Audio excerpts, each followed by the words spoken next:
We have two significant storms setting up. Matter of fact, they have enhanced the area of freezing rain, just like we've been seeing in the models. And this is bringing an impact of potentially widespread damage in ice, and some areas could get crippling ice. We do get a little bit of cyclogenesis, a strengthening low pressure, where the snowfall rates, the freezing rain rates, the rainfall rates, everything will intense as we're getting that severe weather for Sunday. But I also have some good news that could be potentially great news, especially for the south and what's going on with this second storm system, potentially snowfall and freezing rain on that one as well. Matter of fact, the new information I have will change the outcome of that storm. Now, there's a lot of buzz going on about this first storm system and this blast that's pushing through. I'd like to take a moment and thank all of you for helping post this information. We've been talking about this blast for almost a month now, and this is the outcome of it. So thank you all for alerting people, getting people as prepared as possible. It's literally y'all that are saving lives, not us YouTubers. We just give you the information. Y'all spread it. So thank you so much. I'd like to take a moment just to thank y'all for everything before we move on. Now, this is turning into some great news for everyone that is along the Carolinas. It's looking like it is staying further to the north, so you will not be getting the freezing rain. You will not be getting the snow. I know a lot of people want it, but this is actually a great thing, and everyone knows why. But it is a growing area where we've been seeing in the model runs. It is growing all the way from Kansas, all the way from central Kansas, going through central and southern Missouri, southern Illinois, all across Kentucky, mostly on the northern side, across southern Illinois, southern Indiana, into West Virginia, into Virginia. You see how it don't go further towards the southern side. Also, who's going to be in a potential for hazardous travel. So be aware if you are traveling, it grows greatly as you're going through northern Kansas. Northern Missouri is the strongest. This is where your surface low strengthens. Also across central Illinois, central to southern Indiana, and southwestern Ohio. Then the surface low weakens and strengthens a little bit more as it leaves offshore. And you can see also for northern Virginia, Maryland, and Delaware, you have chances for this to be this is giving you a chance for the hazardous travel. And they have it for 60 to 80% chance of at least 6 inches of snow along I-70 as you go from the Central Plains into the Mississippi Valley, along and north of Interstate 70. As that moves in for Saturday, right across the Central Plains. Now, this is the latest update on the first system. As it moves in potentially for 2 o'clock in the afternoon and keeps going through Kansas City all the way until early in the morning, all the way to 7 a.m. on the next day. And you're starting to get the snowfall now. But you're getting rain on the southern side. But you got this freezing rain in the pink.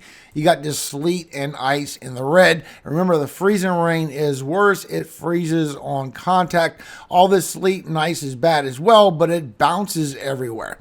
Plus, you have this snowfall that's going through St. Joseph, going across Columbia, I-70 just getting covered potentially with both.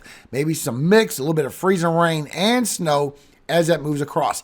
This is where it moves across for St. Louis, going all the way into Kentucky, all the way across southern Indiana, all the way into Ohio, all the way west over here into Missouri still. But now you got this big line of freezing rain, big line of sleet along with it as you go through the evening. This is where it goes evening and overnight across the mid-Atlantic. Now you still have the snowfall coming across Indiana, coming across Ohio. Now you got a little bit of southwestern Pennsylvania, across West Virginia, but now you got all this sleet. According to this run, it is a lot of sleet moving in for you, but you get a lot of freezing rain over here for Virginia overnight, bringing you the chances for the snow.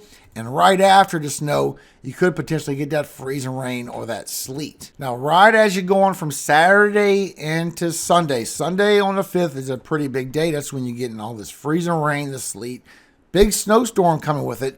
But also you have the chance for the severe weather to come with that as well, as you get a shortwave trough that comes through. It does bring some scattered discrete cells with it, bring you chances for damage and winds as this goes further through the evening. But then we have what's coming right around the corner after that with this potential southern ice storm, this southern snowstorm, as we continuously get this cold air, still bringing you chances right around the 8th through the 10th for the south central towards the southeast, bringing chances for freezing rain and snow still as you come across Texas, northern Louisiana into Mississippi, and across Alabama and Georgia. Still showing you have that chance in some of these latest outcomes.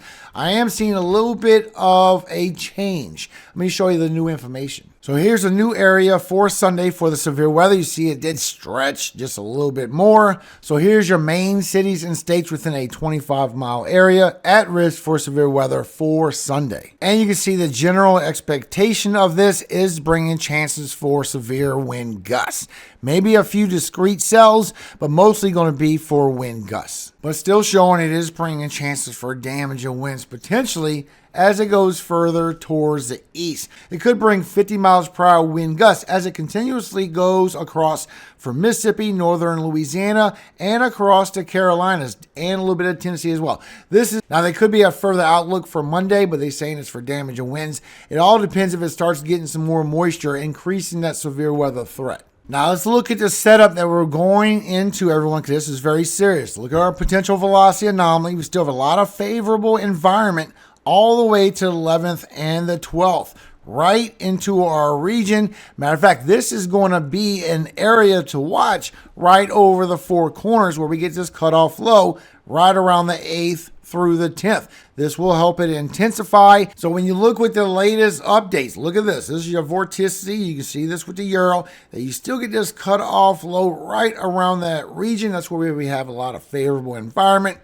But it's taking it where it's further towards the southwest, and the precipitation isn't quite meeting up just with that. You see how it pulls the precipitation right into Mexico instead of bringing that across. Now, after this big front that pushes to the south, then it comes through for that second one. So it is showing that. Now, when you go by GFS sees that, but it still takes it where it does form up potentially this surface low in the Gulf, carries across, bringing precipitation, pulling down the cold air, but it also brings it a little bit closer with the precipitation. Look at this.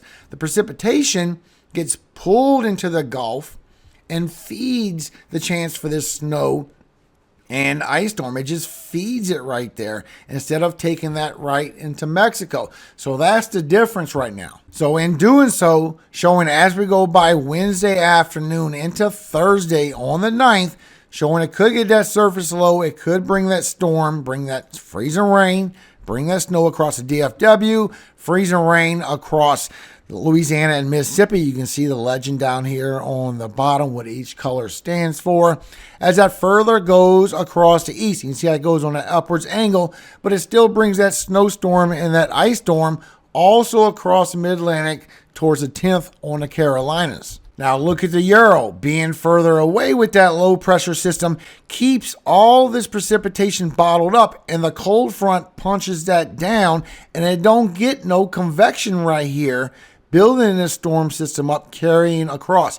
It keeps everything towards the west. So trying to find a trend, when you look at it, Canadian, it's showing it could get some of that snow, some of that ice, and it is agreeing that it is going to have the precipitation there, but it's starting to agree that this surface low could form up over by Mexico, and whatever freezing rain or snow you do get would be a lighter amount, but it still could get some, especially across the south central for Texas, Louisiana, and some of Mississippi. Showing a hefty amount of snow coming with this first snow system all the way from Idaho, Wyoming, Montana, across the Dakotas, Nebraska, and from Kansas all the way potentially towards northern Virginia, Maryland, Delaware. We're talking about a foot plus of snow. Now they're trying to be modest and say at least 6 inches because they're just so amazed by how robust this system really is getting. So when you look for the west, you can see over here for Idaho, Montana, Wyoming, anywhere from 1 to 2 feet. A lot of snow coming in for y'all. It's where it comes across the Central and Ohio Valley, where you can see it starts adding up anywhere from 5 to 8, 5 to 10 inches. Then it gets dramatically from a foot all the way to almost 2 feet in all of those blue sections and carries across Missouri, carries across Illinois, Indiana. Look at this. It goes all across all of them with a lot of snow coming just on this first system. Then we have what's going to set up afterwards. Then it shows with the Euro being further to the west, more likely will just be a little bit for Texas. That's what the Euro's seeing because it moves further to the west. And we still got that next clipper that's coming through for the Midwest, the upper Midwest. And then maybe on when it comes through later on, when we're going a little bit of a warmer anomaly, maybe some snow later. That's way later. But showing a crazy amount of freezing rain. Still, usually this goes down when you get closer. It's not going down. That's very worrisome. And maybe one later. Now, this is very worrisome because what this will bring will be power outages. Anything up to a quarter inch, half an inch, we are talking about a crazy amount. All this over an inch, all we can do is hope that this goes down because that is some crazy numbers on this freezing rain. This would bring widespread power outages. Plus, what's going to happen for all of y'all? Because I'm still showing all the way from Kansas all the way across towards Virginia, northern North Carolina. Your highs are still going to remain in freezing temperatures. So if you lose power, this is going to be bad. Make sure that you have precautions. Now, GFS is going even heavier on this first snowstorm. And then that second pivot still bringing that second snowstorm from the south across the southeast and the mid-Atlantic. And we're talking big numbers here. Anywhere from 1 to 2 feet. This one's showing even more. We got pockets of 2 feet with the Euro. But look at this, 1 to 2 feet carrying all the way from Kansas, Nebraska, southern Iowa, and going across from Missouri, Illinois, Indiana, really across Ohio, western Pennsylvania. This one shows the most for western Pennsylvania, West Virginia, Virginia, Maryland, Delaware, and some of Jersey, and showing it's not dragging it too far to the southern side as far as the Carolinas go. It's that second one that brings that potential ice and snow across that way. And I will keep you updated. I'm starting to see a little bit less and less precipitation, but you see where it tries to bomb out still for DFW and go towards the northern side. And the freezing rain. It did not give up on the freezing rain potential across the south, not to mention what is coming on this first snowstorm. Climate Prediction Center still has that second system coming in from 9th through the 13th, bringing heavy snow for eastern Montana, eastern Wyoming, for the Dakotas, and for Nebraska. And remember, you do get that interior northeast snowfall around the 9th through the 13th as well. But this southern snowfall chance from the 9th through the 10th is still taking it further to the south where you do have that chance for the snow. Still showing it can go anywhere from DFW, a little bit of Oklahoma in there now, as it goes across northern Louisiana, comes across Arkansas as well. Now this is what we are seeing with the GFS, and they did not take this away, everybody. Going past Jackson, going past Birmingham, past Montgomery, Alabama, into southern Tennessee. So if you get some freezing rain in Tennessee, you could be getting some snow from this second system. As it goes across Georgia, now it's going past Macon, Georgia. Further to the south, everybody, across Carolina and North Carolina. You got to be aware of this second storm. This is the one that could really do some bad damage and power outages. But this changes everything, even your temperatures for your highs. You're not going to remain frozen in the south if this low pressure does not continuously pull these cold temperatures down, everybody. Remember that. There's a pros and cons to every part of it. So here's your polar air. You still got the Arctic outbreak coming for a week or maybe two. It's good potential for that. But look at how you got the Arctic air coming through and the polar air. You get a glaze of it, but the polar air turns away. The polar air don't come down with that. You still have some bad temperatures, very bad wind chills. You get a piece of it, but the whole thing is not coming down anymore.